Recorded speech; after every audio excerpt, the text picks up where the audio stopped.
Good morning dear students.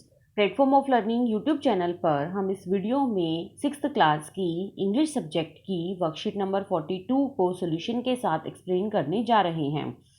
Video को पूरा ज़रूर देखें और यदि आपने अभी तक चैनल को सब्सक्राइब नहीं किया है तो इसे सब्सक्राइब ज़रूर कीजिए। तो चलिए स्टार्ट करते हैं बच्चों, worksheet number 42। Lesson fair play. Fun fact, do you know, in a village elderly and wise people are chosen by the local community to settle fights between individuals and villages। क्या बच्चों आप जानते हैं पहले गांव में जितने भी हमारे बड़े हुआ करते थे, बुद्धिमान लोग हुआ करते थे, उनको हम मतलब एक लोकल कम्युनिटी के द्वारा, पूरे गांव के द्वारा ऐसे बड़े और 5 मतलब बुद्धिमान लोगों को चुन लिया जाता था। किस लिए चुन लिया जाता था?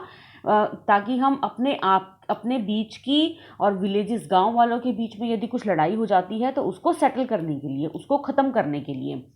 जैसे आजकल क्या होता है, अगर हमारी लड़ाई हो जाती है तो हम लोग सीधा क्या करते हैं, मतलब जैसे उसकी पुलिस की हेल्प लेते हैं, कानून की हेल्प लेते हैं, बड़ा कोई हमारा लड़ाई हो जाती है तो। लेकिन पहले लोग क्या करते थे, गांव के लोग ऐसे अपने गांव के ही बुद्धिमान और एल्डरली बड़े लोगों को चुनकर एक मतलब लड़ाई को ख़त्म करने के लिए एक कुछ लोगों को चुन लिया करते थे। This assembly of 5 elder is known as panchayat. उन्हें हम क्या कहते थे? पंचायत। उसमें कितने बड़े होते थे? 5 लोगों की एक कमेटी बन जाती थी, उसको हम कहते थे panchayat. The leader of the panchayat is known as the mukhiya और सरपंच।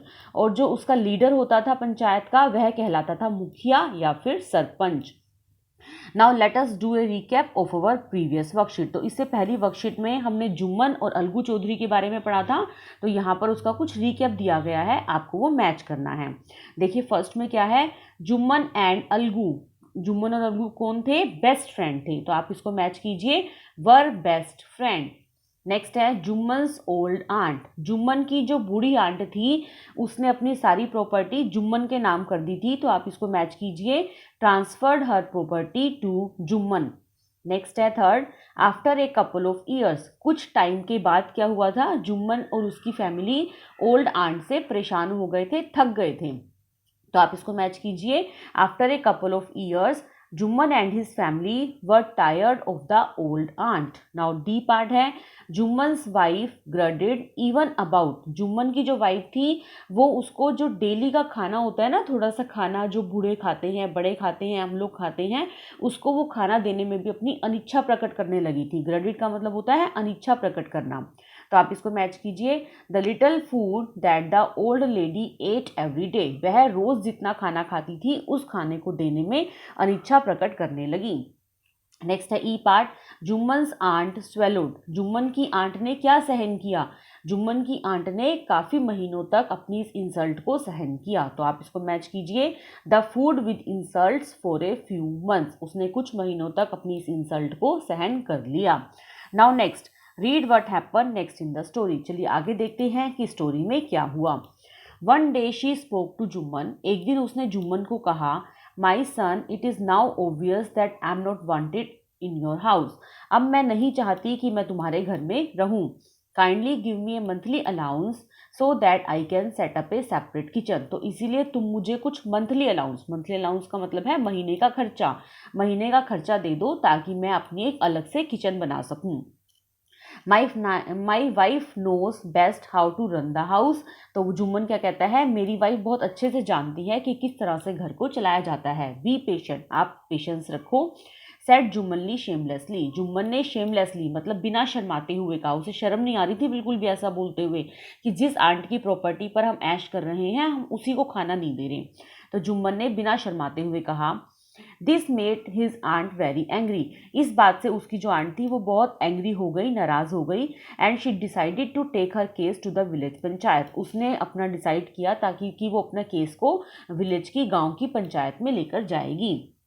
फॉर मैनी डेज, कुछ समय के बाद, the old lady was seen taking to the village explaining her case and seeking their support. Old lady ने अपनी सारी बात विलेजर्स को एक्सप्लेन की और उनके सपोर्ट, मतलब उन्होंने सोचा कि वो सब उनका सपोर्ट करेंगे, उनके हक में बोलेंगे। सम सिंपैथाइज्ड फॉर हर, कुछ ने उसके लिए बहुत सहानुभूति दिखाई, अदर्स लाफ्ड एट हर, कुछ उसके ऊपर हंसे, and a few others advised her to make it up with her nephew and his niece, और कुछ ने उसको क्या एडवाइस किया कि तुम अपने नेफ्यू और उसकी वाइफ के पास चले जाओ। नेफ्यू मतलब होता है भतीजा, कि तो जो तुम्हारा रिश्तेदार है, तुम्हारा नेफ्यू है यहाँ पर, तुम उसके और उसकी वाइफ के पास चले जाओ।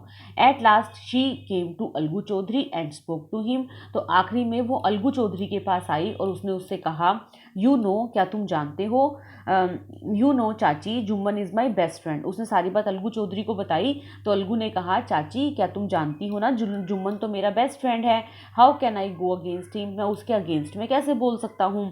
अलगू सेड, अलगू ने कहा, बट इज इट राइट, क्या यह सही है मेरे बेटे, to keep Moom and not से what you consider just and fair, क्या तुम चुपचाप खड़े देखते रहोगे, मम का मतलब है यहाँ पर मूक, मतलब बिना कुछ बोले, क्या तुम चुपचाप रहोगे और यह सब जो अनजस्टिस हो रहा है मेरे साथ, जो सही नहीं हो रहा, उसको ऐसे ही मान लोगे।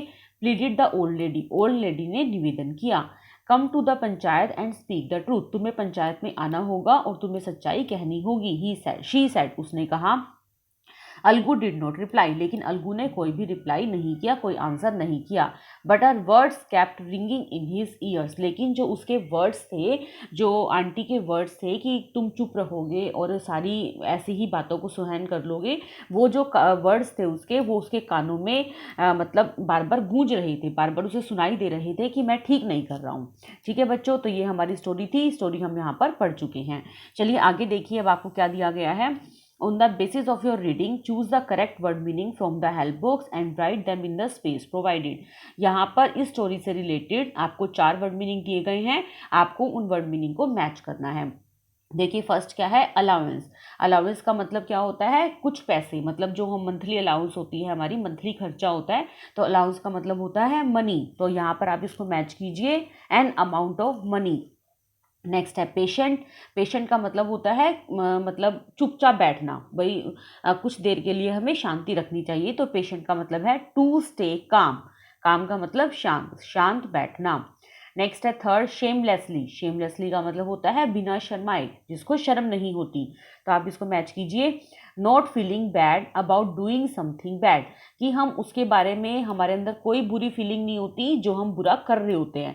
कई लोग तो होते हैं बुरा करके पछताते हैं, लेकिन जो बुरा करने के बाद भी खुश रहते हैं, पछताते नहीं, तो वो होते हैं शेमलेसली। ठीक है। नेक्स्ट थर्ड लास्ट है डी पार्ट, सिंपैथाइज्ड। सिंपैथाइज्ड का मतलब है to feel sorry for someone. Sympathised का मतलब है कि किसी के लिए मतलब सॉरी फील करना, तो यहाँ पर आपको डी पार्ट को मैच करना है, to feel sorry for someone.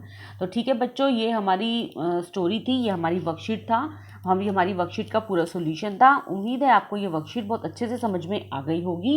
फिर भी बच्चों यदि आपको कोई डाउट है, कोई क्वेरी है, तो वीडियो के कमेंट सेक्शन में ज़रूर पूछिए, मैं आपके कमेंट्स का जल्दी से जल्दी रिप्लाई करने की कोशिश करूँगी। वीडियो को लाइक और अपने फ्रेंड के साथ शेयर ज़रूर कीजिए।